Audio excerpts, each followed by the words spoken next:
3 hari sekali. Nanti tidak bawa pada mereka. Ya. Nah, tapi dalam hadis ini terdapat tata cara memakai khuf.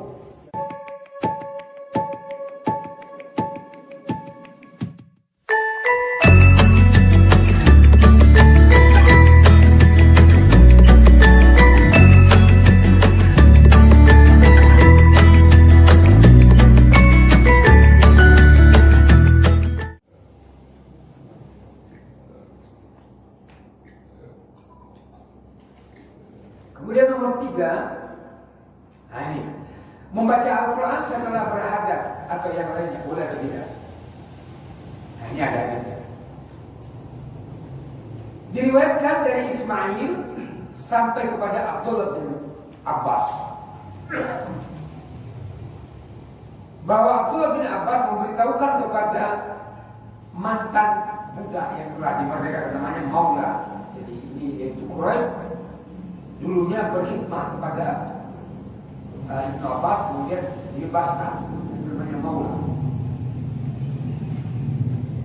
Memberitahukan bahwa Ibnu Abbas, yaitu Abdullah bin Abbas ini, bata lailatan inda Maimunah, zaujin Nabi SAW, bermalam atau menginap satu malam di rumah Maimunah, istri Nabi SAW. Maimunah ini khalatuhu wa ya khalatuhu. Maimunah ini adalah bibinya Ibnu Abbas. Karena bibinya Ibnu Abbas. Jadi dari Nabi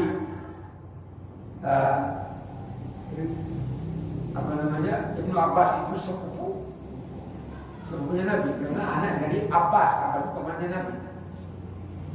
Dari pihak ibunya Maimunah istri Nabi, jadi dua-dua benar. Jadi boleh dia menginap di situ. Ya. Nah dia masih kecil. Fataja'tu, kata Ibnu Abbas, aku pun berbalik fi ardil wisada, ya. Di sisi al-wisada. Wisada itu bata. Wattaja'ala Rasulullah SAW wa ahluhu fi tuliha. Sementara Rasulullah SAW dan istrinya fi tuliha, berbaring tul di bagian tengah yang panjang, yang luas. Tul itu banyak panjang. Tapi bahasa Arab juga kadang-kadang Fin Baitu Ahmad, di mana rumahnya Ahmad? Ada tul. Alatul itu sepanjang sana, terus ke sana, itu bahasa Arab. Fanama Rasulullah SAW hatta idza intasafa al-lail. Maka Rasulullah SAW tidur hingga pertengahan malam. Atau qablahu biqalil, atau sebelum pertengahan malam sedikit, atau sesudahnya sedikit. Jadi ya menunjukkan satu keterangan ini boleh kalau bahasa Indonesia kurang atau lebih kan begitu ya. Ya kurang lebih. Istaiqadha Rasulullah SAW fajalasa yamsahu nauma an wajhihi. Ini kan ada kaitannya dengan wudu. Jadi disaksikan oleh Ibnu Abbas bahwa Rasulullah bangun malam, kemudian beliau duduk yamsahu naum an wajhihi. Ya, beliau yang sahudor, kalau kita artikan ini, mengusap tidur dari wajahnya dengan tangannya. Maksudnya mengusapkan tangannya ke wajahnya setelah dia tidur, supaya ngantuknya hilang, begitu ya. Summa qara'a al-ashra al-ayatil khawatim min surati Ali Imran. Nah, kemudian beliau setelah berwudu, maksudnya beliau membaca surat 10 ayat dari akhir surat Ali Imran. Surat akhir surat Ali Imran, antara lain inna bi khalqis samawati wal ardh wa ikhtilafil laili wan nahari La ayat li ulil albab alladziina yadhkuruna Allaha qiyaman wa qu'udan wa 'ala junubihim. ثم قام إلى شن معلقة. Nah, kemudian beliau setelah membaca ayat Ali Imran tadi, beliau berdiri menuju tempat wudu. Fatawadda'a minha fa ahsana wudu'a. Kemudian beliau berwudu dengan sebaik-baik wudu, artinya dengan wudu yang sempurna, yang terbaik. Jadi sampai sempurna, tidak ada yang karena tergesa-gesa, tidak ada yang terlewat karena tergesa-gesa. Summa qama yusalli, kemudian Rasulullah sholat, berdiri untuk sholat. Kalau Ibnu Abbas berkata, aku pun bangun, fasana aku misla ma sana'a, melakukan apa yang dilakukan oleh Nabi. Maksudnya dia mengusap wajahnya, kemudian pergi berwudu dan ikut sholat bersama Nabi. Aku pun faqumtu ila jambihi, aku pun berdiri di sampingnya. Fawada'a yadahu al-yumna ala ra'si. Jadi Rasulullah Ibnu Abbas berdiri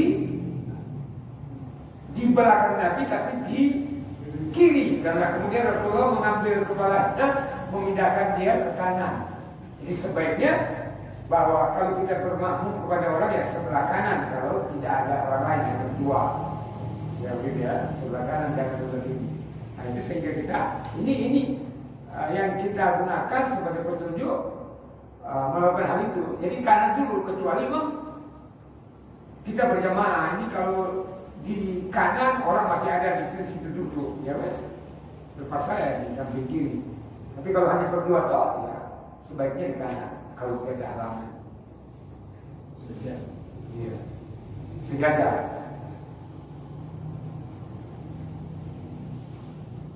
Ya, fasolah raka'ataini, summa raka'ataini, summa raka'ataini, summa raka'ataini, summa raka'ataini, summa raka'ataini.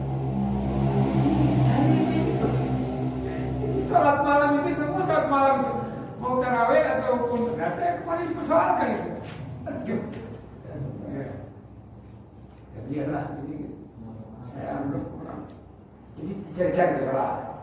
Termasuk mengatakan sholat 2 rakaat, sholat malam itu, sholat tarawih boleh 2 rakaat itu dipersoalkan. Ya. Padahal kuat ini sholat hadisnya. Jadi Ibnu Abbas menyatakan, kemudian beliau sholat 2 rakaat, 2 rakaat, 2 rakaat, 2 rakaat, 2 rakaat, 2 rakaat. Jadi 10 rakaat, jadi 8 itu sholat malam, 2 rakaatnya witir dipisah. Jadi bagi bagian dipisah. Jadi, ini pendapat sebagian. Tapi kalau menurut Syekh Abdul Aziz bin Baz, yang dimaksud dalam 2 rakaat, 2 rakaat, 2 rakaat, 2 rakaat, 2 rakaat ini semuanya sholat malam. Jadi 10 itu sholat malam, tahajud. Summa utara, kemudian Nabi berwitir. Jadi witirnya 1. Ya. Nah karena witir itu yang ganjil. Jadi ini yang lebih kuat kalau menurut Syekh Abdul Aziz bin Baz dalam Hakikat Al-Fatawa, saya punya buku. Jadi kalau ada orang sholat 11 rakaat dipisah 2 rakaat, maka 2 rakaat itu bukan witir, tapi sholat bagian sholat malam. Yang witir itu yang ganjil, namanya witir ya itu ganjil. Jadi kalau tidak ganjil ya bukan witir. Sumbat saja, kemudian Rasulullah berbaring lagi. Jadi memang sunnah setelah kita sholat malam. Ya sempat, maksudnya apa ini? Kita sholat malam itu jangan tergesa-gesa sudah mau subuh, tidak sempat berbaring sedikit istirahat, ya kan? Karena kita malam itu akan kita. Kalau orang merasakan sholat malam, itu adalah suatu kenikmatan. Ya, suatu keindahan soal malam ini. Kita rindukan kita bagaimana mau bertemu dengan Allah Subhanahu wa taala. Maka kita bertemu dia jangan tergesa-gesa. Ya kita nikmati pertemuan itu. Ya kan? Kita nikmati pertemuan itu sehingga kita bangun. Kalau sekarang dia paling lambat ya setengah 4. Ya, paling lambat kalau bisa jam 3 sehingga kita tidak tergesa-gesa baca ayatnya atau baca sedikit. Ya, karena kita berhadapan dengan Allah. Itu senang. Kita ngobrol aja sama istri bisa sampai jauh malam kalau baru ketemu 1 bulan. Ya, gitu ya. Sama teman bojone bisa begadang. Ya. Saya kalau ke Sulawesi Pak, kadang jam 2 malam baru tidur. Dia aja ngomong sama adik. Karena ini gimana cerita dengan kakak. Ya. Seperti itu. Nah, apalagi kalau kita bertemu dengan Allah. Semakin banyak ayatnya yang kita baca seperti yang dilakukan oleh Nabi, semakin bagus. Tapi itu kalau sendiri, kalau ada jemaahnya ya jangan. Gitu ya. Nabi harus Al-Baqarah, Al-Imran, Al-Nisa, 1 rakaat. Gitu ya. 1 rakaat kita tak mampu.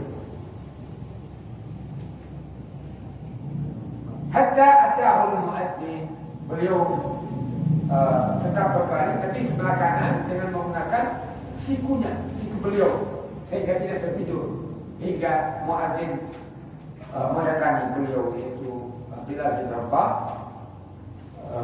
membangunkan beliau. Fasallah raka'ataini khafifatain. Setelah bangun itu beliau salat 2 rakaat yang ringan, maksudnya sebelum salat sujud. Summa kharaja Rasulullah subha. Kemudian beliau keluar di masjid, kemudian beliau salat subuh. Ya, jadi yang dimaksud ini salat fajar khafifatain. Karena ada khafifatain ini sebelum salat malam.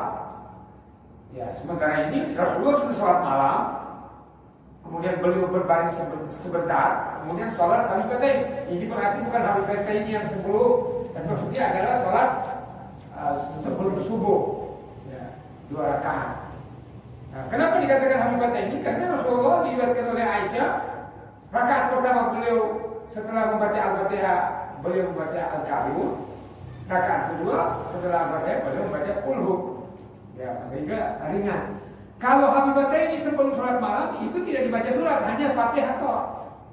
Ya, rakaat pertama Fatihah, rakaat kedua Fatihah. Nah, itu yang Habibatain. Ini kita jelaskan dari kita semalam. Ya. Kemudian masih ada waktu. Nah, ini orang yang tidur tidak perlu berwudu. Belum lagi kecuali tidur yang berat, maksudnya lama. Nah. Dalam riwayat ini dari Asma binti Abu Bakar, kata beliau, aku mendatangi Aisyah, istri Nabi, ketika gerhana matahari. Kemudian orang sholat, wa idza hiya qa'imatun tusalli. Aisyah berdiri sholat. Asma ini adalah saudara seayah dengan Aisyah. Dia telah punya Abu Bakar lain itu. Mendatangi Aisyah pada waktu itu Rasulullah SAW beberapa sahabat termasuk Aisyah melaksanakan salat gerhana matahari. Ya, Asma belum tahu mengenai salat gerhana matahari itu, sehingga dia bertanya, disyaratkan oleh Aisyah bahwa ini untuk kebesaran Allah. Nah, Asma kemudian ikut serta dalam salat gerhana matahari itu. Nah, kemudian Asma mendengarkan bahwa Nabi SAW bersabda, tidak ada di antara kalian kecuali akan mendapatkan fitnah dalam kubur kalian, atau dengan serupa seperti fitnah Dajjal. Nah, bahwa di dalam kubur itu, kata Asma, setiap orang dari kalian akan ditanya atau di sidang, lalu orang beriman berkata, pertanyaan itu adalah begini, bagaimana pendapat kalian tentang Muhammad? Maka kalau orang dia beriman, dia akan berkata, dia adalah utusan Allah. Ada penjelasannya ya. Dia adalah utusan Allah. Maka dikatakan oleh malaikat, orang beriman itu kalau begitu ya tidurlah kalian dengan baik. Nah, ada pun orang munafik atau pelaku maksiat, ya pelaku dosa, dia akan mengucapkan, aku tidak tahu siapa dia. Jadi dia tidak mengenal Nabi Muhammad, tapi saya tahu siapa dia. Ya. Aku mendengar orang-orang mengatakan sesuatu, maka aku pun mengikuti ucapan tersebut. Jadi maksudnya orang munafik, orang pelaku maksiat, ya dia tidak tahu, dia tidak mengenal Nabi Muhammad. Ya, sehingga dia akan dianggap dalam tubuhnya. Ya. Ya saya kira itu. Ada waktu 3 menit. Silakan Pak, ada pertanyaan.